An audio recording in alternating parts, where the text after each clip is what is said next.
Hey crew, it's Matt Larson, Donut Custom Snowboards Ambassador, and today we're going to get into a few things about board tech because if you're like me, this winter is coming, the snow's going to be here soon, and I'm itching to go buy a new deck. So we're going to get into a few things like what is the difference in overall flex of the board? Is it damp or is it springy, and how's that going to ride? What's the difference between a narrow width or a narrow waist on the snowboard versus a wide one? How long the board is, what's that going to perform like compared to something that's shorter? And lastly, when you look at side cut radius, how does that affect the ride of the board? Springy versus damp. I think about what are the sensations that I'm feeling as I'm driving through the turn, and then what's the energy under my feet feel like as I leave that turn and move into the next one. A damp snowboard is going to feel more mellow. As I finish that turn and I've built up a lot of forces, it's going to be a little easier on me to let those forces go and decrease them so I can move from one edge of the board into the other.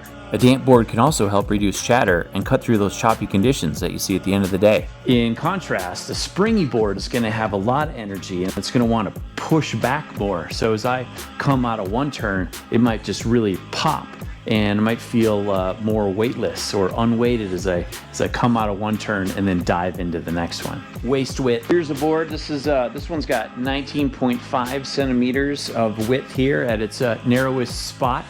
The thing to know is that a narrower board is going to be faster as you move from one edge to the other versus something that's wider. It's going to take some more time. However, a wider board may feel more stable. Let's not forget that a wider board reduces boot drag, but you can also just increase your stance angles.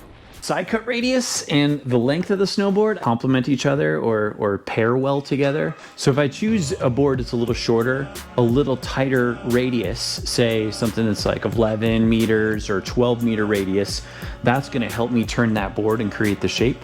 Think of this element. If you have a board that's longer, or let's say you had a toothpick. I should find a toothpick. Where's a toothpick? Okay, I found this piece of P-Tex here. I think this is gonna work. Let's say this is the 180 centimeter snowboard like I have right here.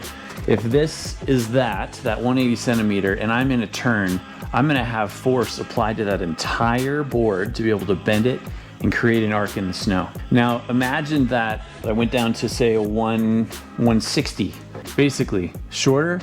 Becomes a lot harder to bend and create that arc shape. So if you're looking for something that is going to be more apt to just riding the side cut and letting the side cut determine the shape of that turn, then a shorter board is going to work really well for you.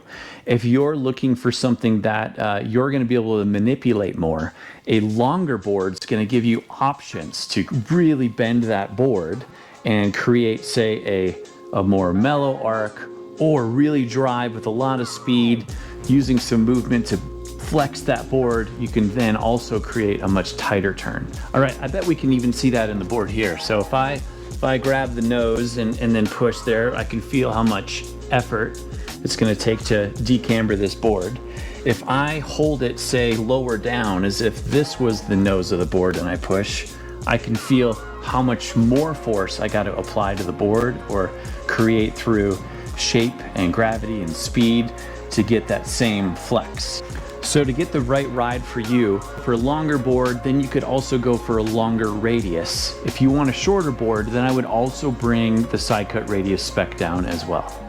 Great thing about Donut Custom Snowboards is you can pick all those things out on your own. So get on the website, check that out. You'll go through how you can pick all those specs out and start communicating with the crew and go shop it. The specs that I'm gonna order up that I thought you might be interested in, I'm looking for about a 180 centimeter snowboard. I'm gonna go for probably 19.5 to 20 centimeters on the waist, something that's got a nice damp feel. I'm gonna aim for about a 15 meter radius. That's what I'm really looking forward to this season. Hit me up if you got questions, you wanna go back and forth a little bit on some specs that you might be thinking about.